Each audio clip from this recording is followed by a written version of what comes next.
with training camp, and you've been around so long, man, you know so much more about it than me or us. Whether it's Washington or whether it's here, people looking for content, people seeing things in training camp where there are going to be, I think, defensive players that people are going to write about saying, whoa, hey, look at this, jump up, jump up, jump up, then maybe in the joints against Tennessee and Arizona.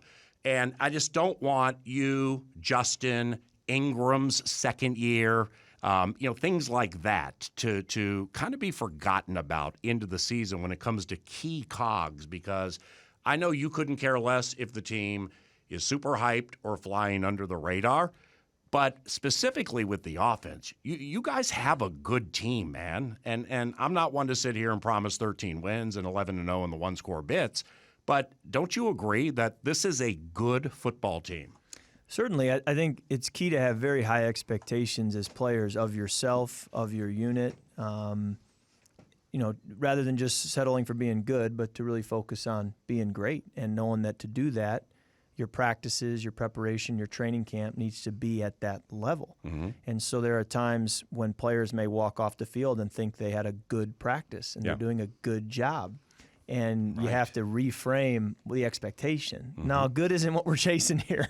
We're chasing great. We're chasing a championship level, and that requires a different standard. And what you did today, while you may feel was good enough, it really wasn't, because the standard is much higher. So I think challenging everyone to reach a standard that may be even higher than they think is a big part of training camp. And the team coming together, I think, is a big part of training camp. I do think that each player has their own process through camp. The guy who's right now is the 75th guy on the roster is fighting for a roster spot. Mm-hmm. The guy who's the 5th guy on the roster is not fighting for a roster spot. He's fighting for a world championship. And so there's different approaches to training camp within the locker room itself.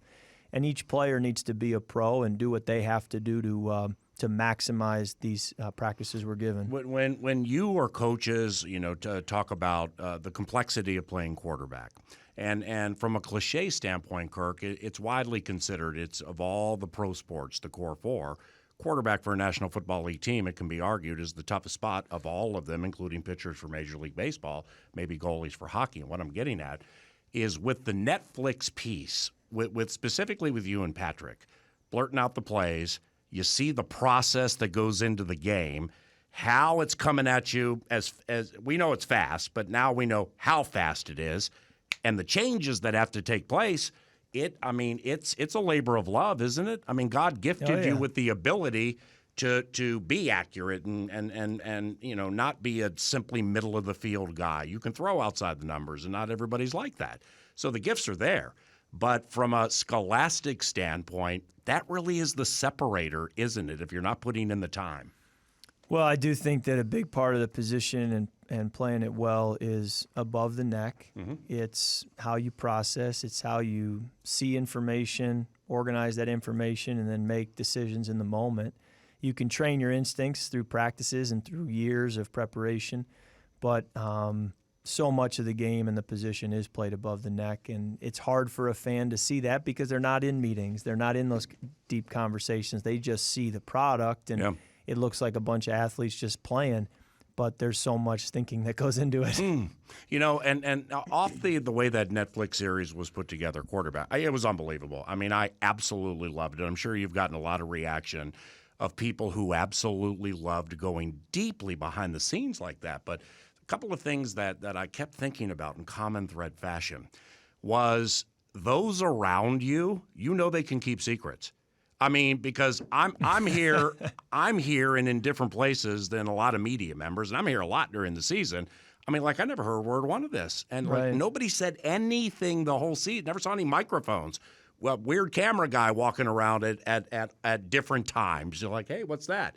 Like the Arizona Cardinals had that in-season thing last year, I think on Well, I remember seeing them in the lobby when you guys were set to play them. But, I mean, it was a high-level secret, wasn't it? I think a lot of credit goes to Jeff Anderson and our PR team here because they made sure that it was not intrusive for the organization, for our team, and that was a big non-starter for me. If this was going to be a look at Kirk all season, that wasn't going to work.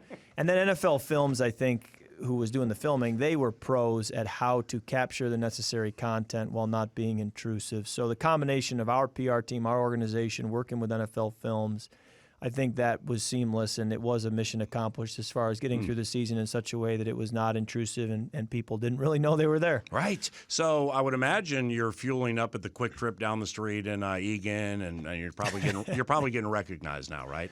Well, what's like funny, that didn't happen before. It's funny. I would get recognized a little bit, and I don't know what'll change. I'm sure winning football games changes things more than a Netflix doc. But my wife, she was at the library in Inver Grove the other day, and someone stopped her, and then she was in the grocery store, and someone stopped her, and that didn't happen as much before. Yeah. So she probably is the one who has to get used to that. Yeah, is she getting peppered or contacted by agents and/or those out Hollywood? I mean, she's told us she was natural. She is natural. Bob the look Hagan, on her face when she said, like she thought for a second, should I say this? I almost left the Indianapolis game at halftime. I'm like, hey. No, it's funny. Her policy has been to stay in the shadows, to turn down just about every interview. If you had asked her to come on today, she would have said no. And come on. The Netflix thing, that sit down she did with them, she even said, no, I'm not doing that. And I looked at her and I said, I think this is one you got to do. And it was funny because she did come across so well and so polished. And actually, she's someone who didn't want to do it, wasn't going to do it without some convincing.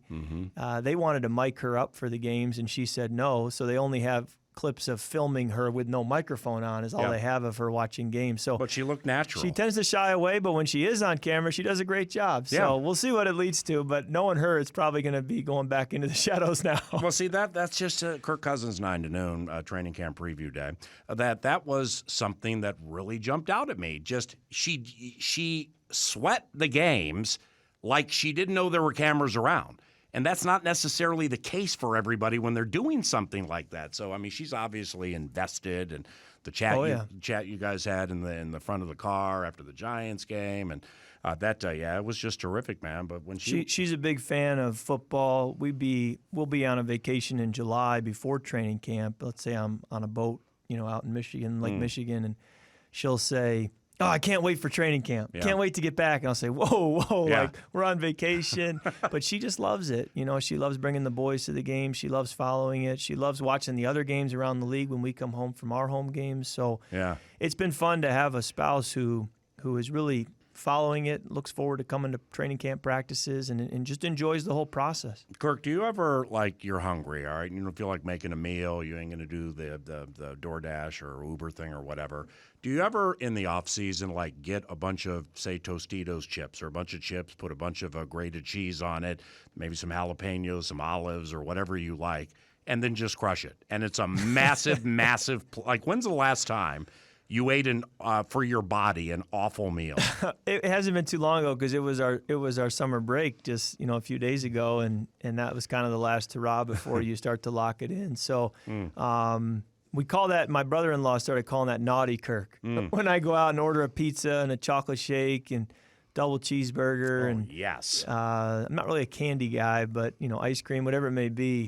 He said, "Oh, naughty Kirk's coming out and getting some walking around money." So naughty Kirk kind of goes away now for about six months, but maybe an off day here and there, he'll rear his ugly head. We'll see. Spearfish Sammy from Public Relations is telling me we have 90 seconds, so let's fit these two within 90 first. With Josh Oliver in the mix. Yeah.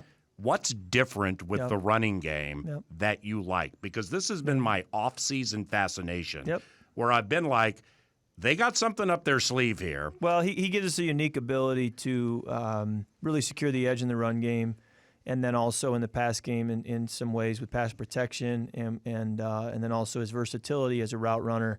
I think his speed down the field gives us some matchup issues with versatility that in that personnel grouping with him on the field, we can really hopefully dictate some things. Yeah, and he's the best. I've just been told by people from other teams and somebody here, he's the best run-blocking tight end in the NFL. Probably. I haven't studied a lot. In OTAs, it was hard because we're not in full pads, but that's certainly a strength of his, and he should do a great job for us securing the edge. And finally, is when you have said repeatedly that I want to finish my career in Minnesota. I mean, I know you're telling the truth, and I know your family loves it here, and Don and your mom and ancillary family members love coming in here.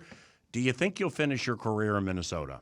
I would like to think so. Obviously, this year is a big determiner, and it is every year, right? Every year you kind of say, I've always said, football seasons are like dog years where so much can change in the landscape of this league in just one season. And I think there is much that when last season began, nobody thought would be the case now, 17 games and playoffs later. Just a lot changes. So you understand there's a lot of football up ahead to determine where things go, but that's always been my hope and prayer is that I'd finish my career in Minnesota and that it would be a very successful one and be very hard to leave, when I do retire because of the positive experience we had here. So there's still a lot more out to go get. And I would imagine, being as in tune with the Bible and the Christian that you are, that you will have anxiety and you will have some sadness or some trepidation or whatever, but you won't become a prisoner to it. And the that's season's kind a roller of key coaster, here, right? Well, the season's a roller coaster, and there's going to be highs, there's going to be lows. You go in expecting that.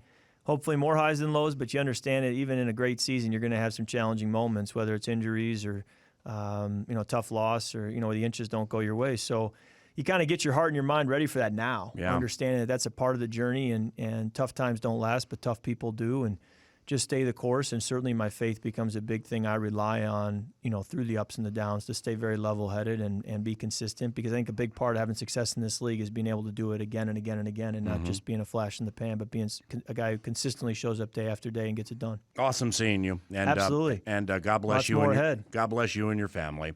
And I just can't wait to watch you guys play, man. No doubt. Thanks, PA. I appreciate we'll see you Kirk. practice. Thank you. Good job with Netflix, too, man. That was Thank you. absolutely terrific, you and your family.